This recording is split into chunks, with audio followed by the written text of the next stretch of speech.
Anda konsisten saja istiqomah melakukan seperti ini 7 hari aja, efeknya banyak sekali.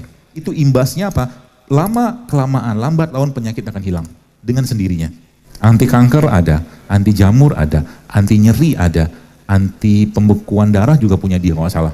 Banyak sekali kandungan di kunyit.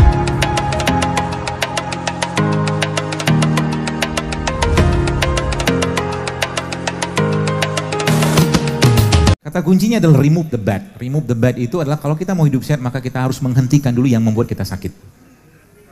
Gula pasir sudah ini berkali-kali saya sampaikan, gula pasir itu racun. Racun dia. Kemudian tepung kan sudah saya sampaikan. Nanti habis itu baru kita masuk langkah berikutnya apa? Tepung. Kemudian tadi apa lagi? Minyak. Ya, jadi pagi-pagi besok sarapannya apa? Yakin kuat?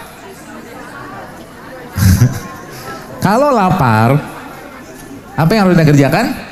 Tahan laparnya, sebab lapar itu akan membuat satu kondisi badan kita akan menggunakan deposit atau cadangan energi yang nggak kepake, which is itu lemak. Jadi lemak kita itu bisa dipakai kalau kita lapar. Jadi ibu-ibu yang pengen turun berat badan sering-seringlah lapar, nanti turun sendiri berat badannya, serius.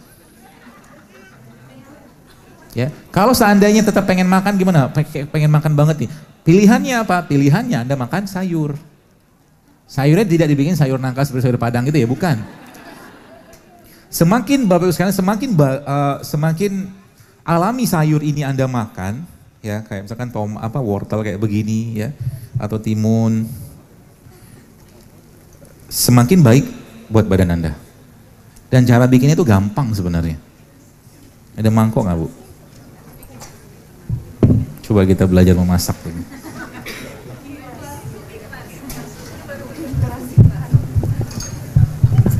Jadi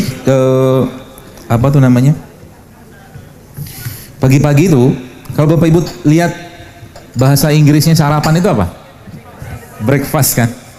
Breakfast itu apa? Fast yang di break kan? Malam kan kita puasa, tidur itu kan puasa.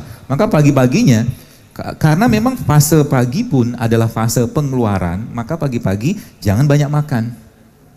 Kalaupun Anda makan, makanlah yang menyenangkan badan.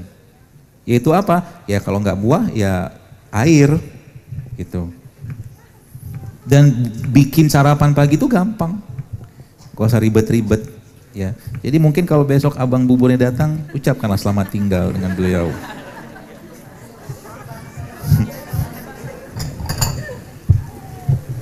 Ada madunya. Tadi ada madu nggak Bu? Mau ambil madu satu.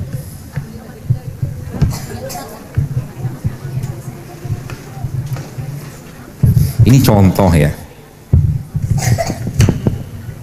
Contoh bikin sarapan.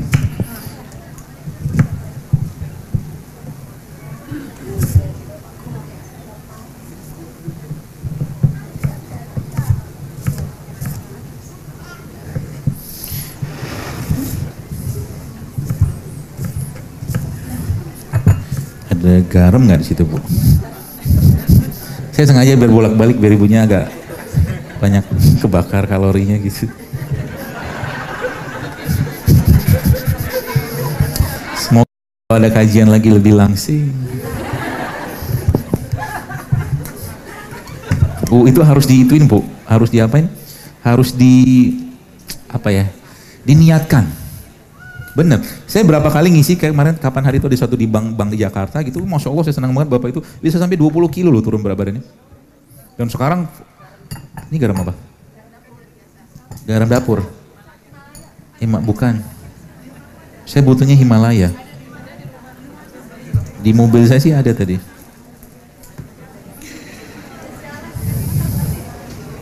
Nggak punya ya? Di tengah deh Bu, maaf. Di tengah mobil ada.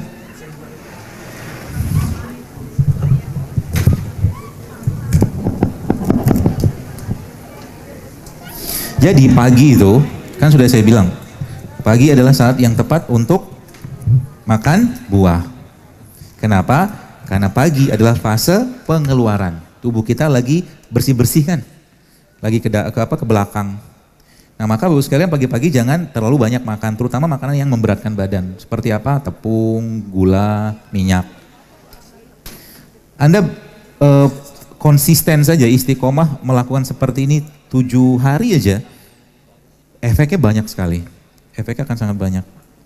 Itunya lupa lagi. Sendok.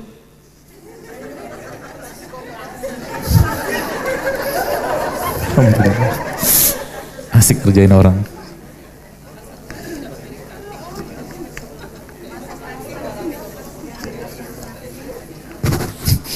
Kata kuncinya apa? Kalau mau sehat perutnya, maka kasih dia asupan yang terbaik. Asupan terbaik perut kita adalah semua jenis asam amino, prebiotik, probiotik, antioksidan. Ini alhamdulillah. Ada kurma, Bu. Udah mulai keringetan dia. Saya tidak menyarankan garam dapur, sebab garam dapur itu sudah diapain? Sudah direfinasi. Udah di bleaching, hilang banyak mineralnya. Kalau Anda pengen cari sea salt itu garam laut yang masih utuh, ya. Atau kalau enggak garam Himalaya, ya. Kalau garam yang sudah putih-putih banget itu yang di dapur kita pakai itu jangan dipakai, ya.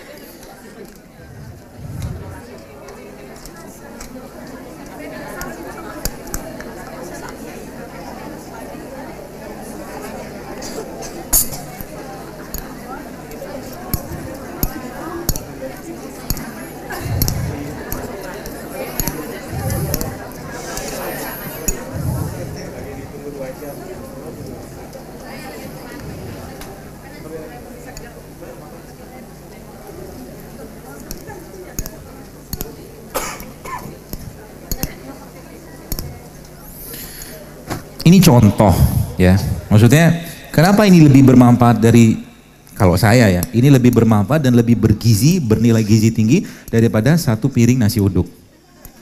Serius, makan begini tiap hari atau mungkin, Masya Allah, dikit banget Bu. Sabar ya Bu, ini ujian.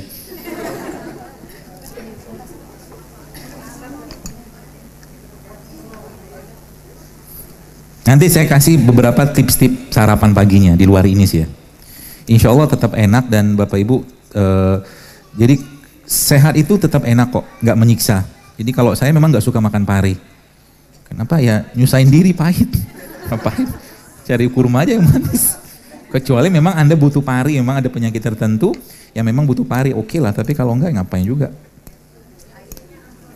Jadi tubuh kita, kata kuncinya dia butuh prebiotik, dia butuh probiotik, dia butuh asam amino, dia butuh enzim, dia butuh mineral. Dan itu tidak akan bisa Anda dapatkan dari produk makanan yang dikemas atau dikasih bahan-bahan sintetik atau produk yang dipanaskan berulang. Tidak bisa. Semakin fresh produk tersebut semakin baik dan semakin senang perut Anda. Dan kenapa kok kayaknya saya ngoyo-ngoyo banget urusan makanan? Karena 80% imunitas kita yang bikin ini. Kalau Anda memperbaiki pola makan seperti ini Bapak sekalian, itu imbasnya apa? Lama kelamaan, lambat laun penyakit akan hilang dengan sendirinya. Jadi kalau saya emang nggak ngobatin penyakitnya, ngobatin isi atau perbaiki isi piring. Itu kata kuncinya.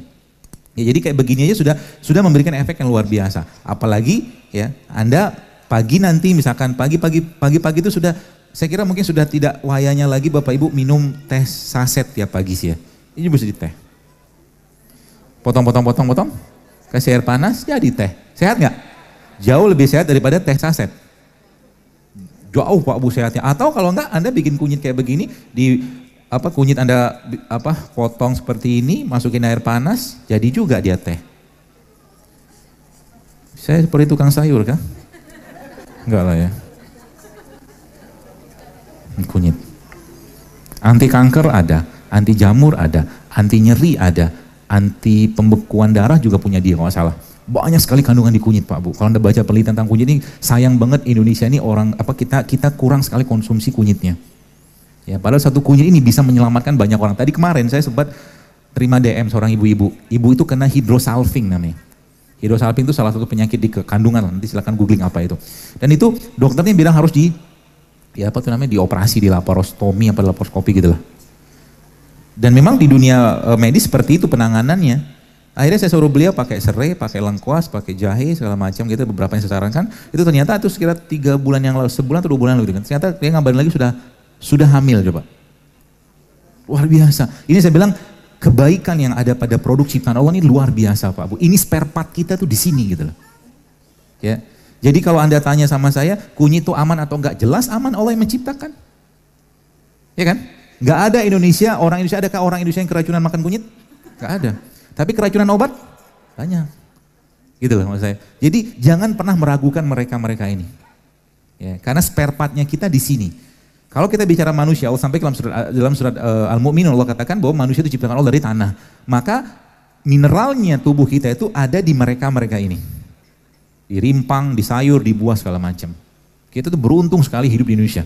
Jadi kalau kemarin terakhir ada anak-anak masih menemukan apa tuh kayu apa yang di Kalimantan itu banyak kayak begitu. Saya sih nggak heran, banyak banget, ya kaya banget. Apalagi negeri ini, Bapak Ibu sekalian, kalau Anda mau tanam herbal, ini ada ilmunya sebenarnya.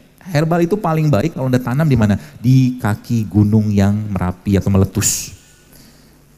Karena rasa kunyit yang Anda tanam di Gunung Kelut sama di Bekasi beda. Beda, karena hara di sana lebih banyak. Paham maksudnya? Jadi kalau pengen nanam sesuatu itu memang tanam tempat yang memang di situ tidak terkontaminasi dengan berbagai macam polutan-polutan seperti dari air, dari udara segala macam. Ubinya di gunung di Gunung Merapi itu ubi jalar gitu kan sama ubi di daerah Tangerang beda rasanya. Itu memang sunatullahnya kayak begitu. Kenapa? Hara di sana lebih banyak. Hara di sana lebih banyak. Maka biasanya kalau yang sudah mengikuti kajian-kajian saya seperti ini, mereka berpikirnya kalau gitu minta sama Allah sekalian punya rumah yang halamannya luas. Ya kan? Kenapa sekarang? Kenapa saya katakan halaman luas? Karena sekarang beras kita sudah diracunin. Pestisida itu penyebab paling sering mandul. Pestisida itu penyebab paling sering orang kena kanker. Itu ada di beras kita zaman sekarang. Gitu loh. Jadi kalau Anda di sini punya restoran, saya pesan moral kepada Anda. Pikirkan baik-baik kira-kira makanan yang Anda buat di restoran tadi menyebabkan masalah kesehatan ke orang atau bikin sehat. Kalau menyebabkan masalah kesehatan ke orang, zolim kita bikin makanan. Zolim lah. Apalagi sudah tahu ilmunya kayak begini. Betul? Saya kemarin cerita kayak begini, subhanallah seorang ikhwan dia cerita, dia WhatsApp DM lah ke saya, dia cerita, dokter setelah saya dengar kajian dokter, saya jadi pengen ngerubah nih bisnis. Sekarang bisnis apa? Jualan kue. Kue ke tepung kan? Apa isinya lagi? Gula. Dan sebenarnya kalau kita ketemu masalah pasti ada solusi Pak Bu, tenang aja. Saya kemarin saya suka pempek, tapi sekarang kalau pempek yang ada nggak kebagian besar pakai tepung, saya nggak makan. Akhirnya ada satu kajian di daerah Jatinegara, kalau ada ibu-ibu hari mengirimnya saya pempek non gluten, non tepung, tetap enak.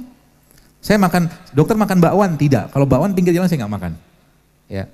Tapi kemarin sempat di Bandung di sebuah restoran saya dikasih, restoran itu memang healthy restoran, dia kasih saya bakwan dan bakwannya bukan dari tepung, tepungnya non gluten dan sayurnya organik dan tidak digoreng tapi dipanggang, gak pakai minyak, keren kan? Jadi muncul peluang baru gitu loh. Kemarin waktu ngisi di Bandung di Al-Latif itu, ada yang mau nyobain Pak? Mau? Kok ragu-ragu gitu? Enak loh ini. Coba dibagi-bagi aja. Pakai apa? Ini bagi dua sama ibu-ibu.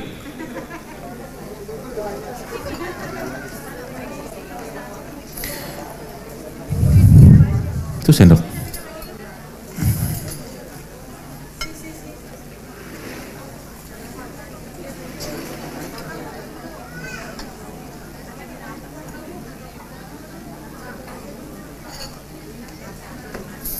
Jadi kemarin itu pas ngisi di Bandung kata apa ya? Kata panitia pedagangnya malah protes. Karena kan di depan masjidnya banyak pedagang yang jualan. Gak usah saya sebutin lah. Habis kajian saya pada nggak mau beli. Tapi akhirnya gara-gara itu kajian berikutnya di sana ada namanya Komat. Komat itu komunitas masak sehat. Jadi mereka jualan, berubah kan, kita mau rubah sekarang. Kita menciptakan market baru gitu loh. Enak gak?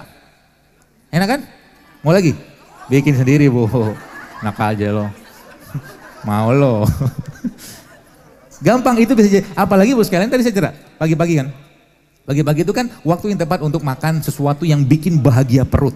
Bahagia perut kita itu banyak, ada asam amino. Asam amino itu contohnya apa? Kurma. Itu yang pertama. Atau kalau enggak, Anda mengkonsumsi prebiotik atau probiotik. Apa itu paling gampang? Indonesia punya probiotik. Dengerin dulu. Ya. Indonesia punya probiotik terbaik namanya tempe. Ya. Pagi-pagi, nih saya kasih tips ganti sarapan.